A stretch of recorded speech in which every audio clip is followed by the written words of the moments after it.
Hey, what's up everyone? mattMONTANEZ here, finally again with another plugins in-depth video. We're going to talk about one of my favorites, the CLA-2A. It's modeled after the Teletronics LA-2A and it's an incredible compressor, super duper easy to use. I mean, you can't get easier than this. You pretty much just have two knobs. Well, the easiest you can get is the R-Vox, but that's two sliders, so similar. Quick history about the LA-2A, it was created by Jim Lawrence. He was in radio. Pretty much he got tired of always grinding the gain knob while he was on air. So he created a leveling amplifier, that's the LA. And the leveling amplifier, it works with the optical attenuator, like a light bulb. So the more signal goes in, it actually compresses, and they call it the T4 component. If you have an old, like an actual hardware piece, those T4s actually starts wearing and tearing. After a couple years, 3 years, 4 years, you're actually getting less compression out of your unit. So you're supposed to replace those. So if you're using like an old hardware version and comparing it to this, they won't sound exactly the same. That's what's great about having a plugin and emulation is you never need to worry about replacing parts. I love this one, especially when mixing. It has a great character.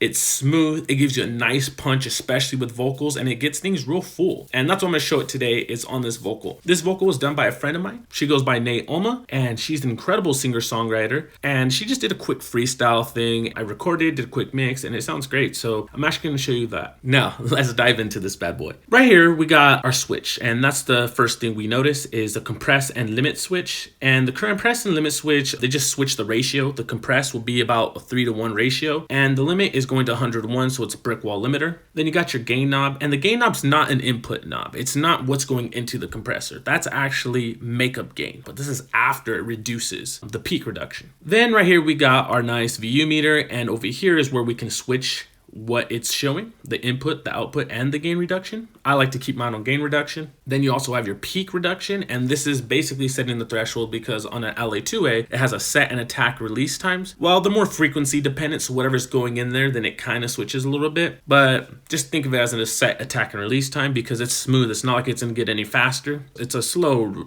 attack time. Then you have your analog, which is of course just noise. You can actually hear the noise right now. I'd like to keep it off. It's just noise, just that. No point to have it.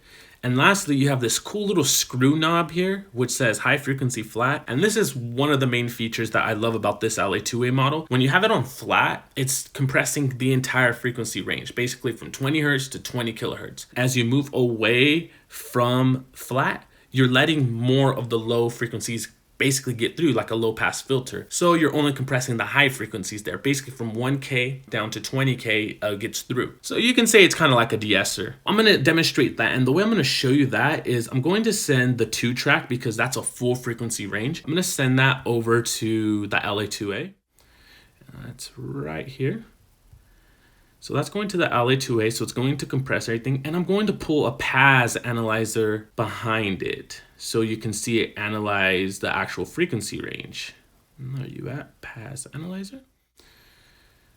Let's move this over here, and let's move my PAS analyzer there. Okay, and let's make sure we have a small loop, and it's on flat. Perfect. So let's check out our analyzer when it's compressing everything.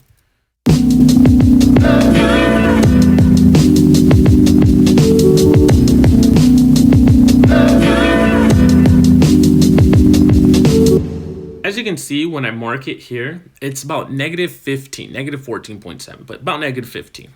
And that's because it's compressing everything. So you're really gonna see a jump in the low frequencies, but all of these will go up a little higher as well. So let me bring this down to 0 now.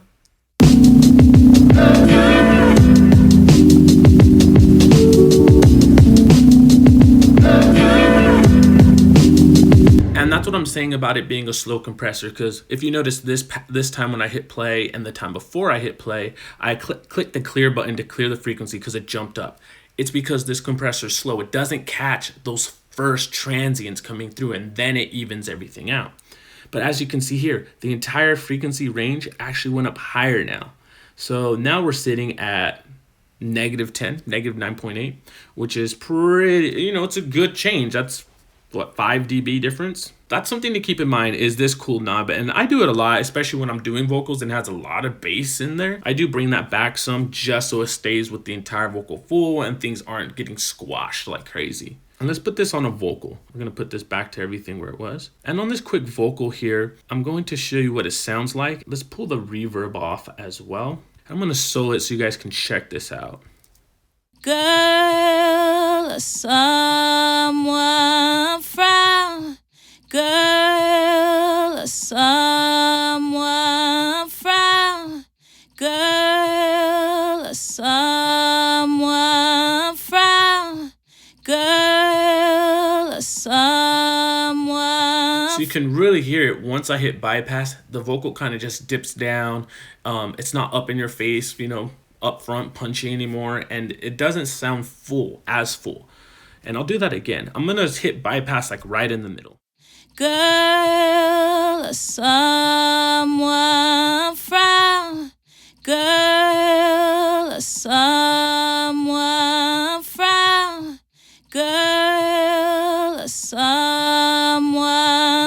And it really just jumps up right there and gives it that little extra punch. It sounds really, really good. And it's barely doing any kind of compression, as you see right there on the gain reduction meter. Let's add the reverb back in with the beat so you can actually hear it in context. So I'm going to let it play one time through and then I'm gonna bypass it once it loops back around. Girl, someone frown. Girl, someone frown. Girl, someone frown. Girl, someone frown. And it just adds that little bit of punch just to make her vocal sit on top of the beat, which sounds great, and it gives it a little more fullness. Like I said before, there's not really much it can really show you with the CLA-2A because it's so simple and easy to use. If you want to put it more like on heavier, bassier stuff, then just make sure you bring this high frequency knob down. Just mess with it a little bit and it'll really let things cut through. It won't squish the life out of things. You know, it'll give you your dynamics. All right, everyone. I hope this video helped you. As always, don't forget, like, subscribe, and comment below. Go ahead and shoot me some of your links to your mixes. I would love to check them out and give you some feedback. If you like, just let me know. Keep creating music.